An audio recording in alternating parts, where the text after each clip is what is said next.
Alam mo na ba ang anime na Blue Dragon?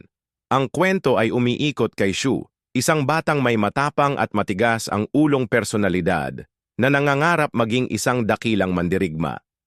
Isang araw, nakatagpo siya ng isang mahiwagang kapangyarihan na nagbibigay sa kanya ng kakayahang gamitin ang shadow, isang anyo ng espiritual na enerhiya na nagmumula sa loob ng isang tao.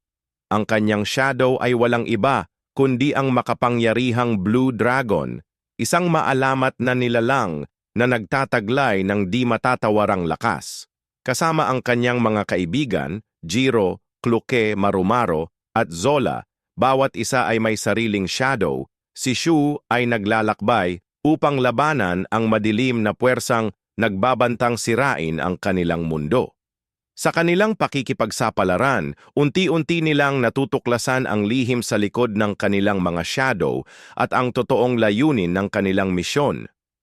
Ang Blue Dragon ay isang anime na puno ng aksyon, pakikipagsapalaran at mahika na nagpapakita ng kahalagahan ng tunay na pagkakaibigan, katapangan at paninindigan sa harap ng panganib.